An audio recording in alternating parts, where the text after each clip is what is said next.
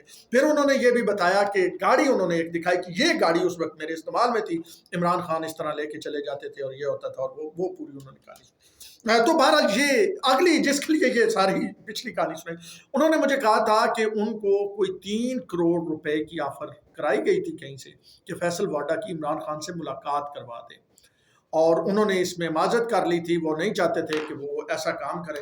اور پھر ملاقات فیصل واڈا کی 2 ہفتے بعد عمران خان سے ہو گئی. تو پھر میں نے جب چیک کیا تو مجھے پتا چلا 5 کروڑ روپے میں ملاقات ہوئی ہے، کروانے والے نے 5 کروڑ لیا. یعنی پھر آگے انہوں نے ایک اور کہانی سنائی، اس کو ادھر ہی روکتے ہیں، اس طرف آ جاتے ہیں جہاں پہلے بات کر رہے تھے فیصل واڈا اور شہزاد اکبر.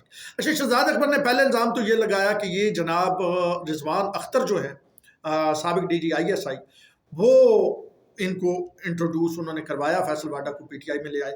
دوسری بات جو انہوں نے بتائی ہے، بڑی مطلب آپ کے عجیب و غریب بات ہے، وہ یہ کہتے ہیں کہ جو بھی وفاقی کابینہ کے اجلاس ہوتا تھا عمران خان کی صدارت میں، وزیر اعظم عمران خان کی وفاقی کابینہ کا جو اجلاس ہوتا تھا اس کی مخبری فیصل واڈا کرتے تھے، اور فیصل واڈا جو ہے اس کی مخبری کرتے تھے جا کے ISI کو.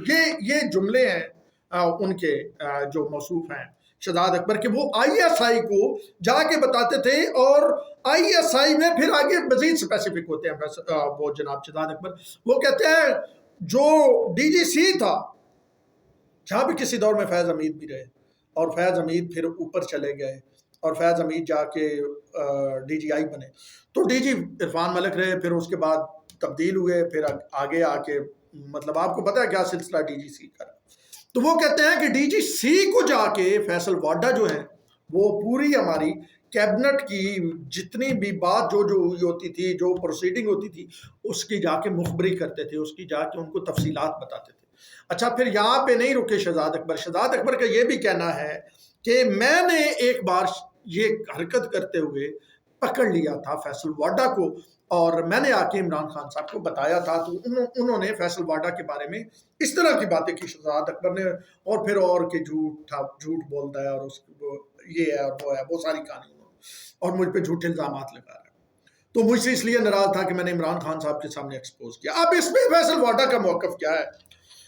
فیصل واڈا یہ کہتے ہیں کہ اگر شہزاد اکبر جو کہتے ہیں کہ عمران خان کو انہوں نے میرا بتا دیا تھا تو میں ایکسپوز ہو گیا، تو یہ ہے اور وہ ہے، تو پھر مجھے یہ بتائیں جب MNA سے میرا مسئلہ بنا تھا، میں نے ریزائن کیا تھا، وہ ان کا کیس تھا الیکشن میں، تو عمران خان نے مجھے سینیٹر کیوں بنایا اور عمران خان نے مجھے پھر وزارت کیوں دی؟ اگر میں اتنا ہی برا تھا ماں تو پھر مجھے وزارت کیوں دی؟ پھر عمران خان کو مجھے وزارت نہیں دینی چاہیے تھی. ساتھ میں وہ کیا کہتے ہیں کہ تھوڑا جا نا دال میں تڑکا لاوی تھا نا، وہ تڑکا بھی لگاتے ہیں. وہ کہتے ہیں کہ بھائی جان اگر آپ اتنے ہی اچھے تھے ماں، مطلب اگر شہزاد اکبر عمران خان کے سامنے اتنے اچھے تھے تو سینیٹر کیوں نہیں عمران خان نے شہزاد اکبر کو بنایا؟ مجھے پھر سینیٹر کیوں بنایا؟ اگر میں ایکسپوز ہو چکا تھا، میں ISI کو بتاتا تھا، انٹرنل ونگ کو بتاتا تھا، تو شہزاد اکبر کو بنا دیتے نا سینیٹر. تو جناب علی اس کا ابھی شہزاد اکبر کیا جواب دیتے ہیں وہ ایک الگ کہانی ہے، لیکن یہ جناب معاملہ آگے بڑھا ہے اور یہ ایک دوسرے پہ الزامات کا سلسلہ جاری ہے. اب جناب اگر مجموعی طور پہ دیکھے جائیں تو شہزاد اکبر کے حوالے سے پہلے بھی کچھ سٹوریاں آئی ہیں. ایک تو یہ چیز ہے کہ شہزاد اکبر کو عمران خان نے اپنی حکومت کے ہوتے ہوئے سائیڈ لائن کیا تھا، ان کو مشیر احتساب تھے، ان کو مشیر احتساب سے ہٹا دیا تھا. دوسرا یہ ہے کہ اب ان کو احتساب اکبر بھی کہا جاتا تھا. تو دوسرا یہ ہے کہ ان کی کوئی ایک ویڈیو کا بھی چرچا ہے، اب مجھے نہیں پتا وہ کس حد تک. اسلام آباد میں رمضانی نے بھی مجھے ایک دن بتایا تھا، اسلام آباد میں یہ بات چلتی رہی ہے کہ کسی درخت کے نیچے شہزاد اکبر موجود تھے گاڑی میں، اور وہاں پہ کچھ ایسے معاملات تھے اس گاڑی کے اندر کے کہ وہ ریکارڈ ہو گیا. اب ان کا یہ خیال تھا کہ درخت کے نیچے کہاں ریکارڈ ہونے ہیں، تو وہ ریکارڈ ہو گئے اور وہ ویڈیو کیا. وہ ویڈیو آتی ہے نہیں آتی ہے نہیں ہے، وہ ایک الگ ہے، لیکن افواہ ہے نا. تو میرے استاد جو ہے نا صحافت میں سید علی شیرازی صاحب، وہ مجھے ایک بات کہتے ہیں بلکہ جب میں اسلام آباد آ رہا تھا لاہور سے جرنلزم میں، تو انہوں نے مجھے ایک بات فرمائی تھی. انہوں نے کہا تھا کہ پتر جیڑیاں ہوندیاں نا اسلام آباد دیاں افواہاں، وہ 99% خبریں ہوندیاں، وہ حقیقت ہوتی ہے 99%. وہ افواہ کے طور پہ اسی لیے پھیلائی جاتی ہے تاکہ وہ ایک مائنڈ بن جائے اور وہ خبر سامنے آ جائے. وہ افواہ جو کچھ عرصہ پہلے پھیلتی ہے، پھر کچھ عرصہ بعد اسی کو مطلب 95% وہی خبر سامنے آ جاتی ہے. تو یہ بھی افواہ تھی، اس سے پہلے بھی کچھ افواہیں تھیں جو خبر کی صورت میں سامنے آئیں. بہرحال یہ شہزاد اکبر صاحب کی بھی افواہ ہے.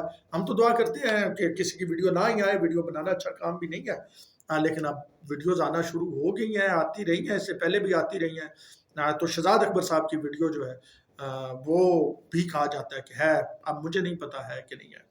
بہرحال اس وقت یہ صورتحال ہے. لیکن جاتے جاتے میں ایک ویڈیو میرے سامنے سے گزری ہے. جوید چوہی صاحب کا غالباً ایک ویلاگ ہے، اس میں سے ایک کلپ ہے، اور وہ کلپ ہے ان کا مراد سعید کے حوالے سے. مراد سعید کے حوالے سے کلپ ہے، اور اس میں وہ فرما رہے ہیں جوید چودھری صاحب کہ مراد سعید جب بھی کوئی آڈیو بیان جاری کرتا ہے یا وہ کسی کو آڈیو میسج کرنے لگتا ہے تو وہ واش روم چلا جاتا ہے. یہ جوید چودھری کہہ رہے ہیں. اور وہ جا کے وہ ٹوٹیاں کھول دیتا ہے، اور ان کی وجہ سے وہ ٹریس نہیں ہو سکتا، اور اب وہ ٹریس کر لیا گیا اس طرح کی. تو بہرحال میرے لیے یہ بھی ایک بڑی مذاکرہ خیز قسم کی بات تھی. ایک اتنا سینئر جرنلسٹ اس طرح کی حرکت فرما رہا ہے. تو بھائی جان ٹریس ہو جاتا ہے، وہ اور چیز ہوتی ہے، وہ جو آپ کو کسی نے بتائی ہوگی لیکن آپ نے پوری سمجھی نہیں ہوگی. اصل میں آپ گھر میں جاتے ہیں نا، تو آپ گھر کی سادگی، صفائی، اس میں سستی چیزیں کتنی خوبصورتی سے پڑی ہیں وہ دیکھنے لگ پڑتے ہیں نا.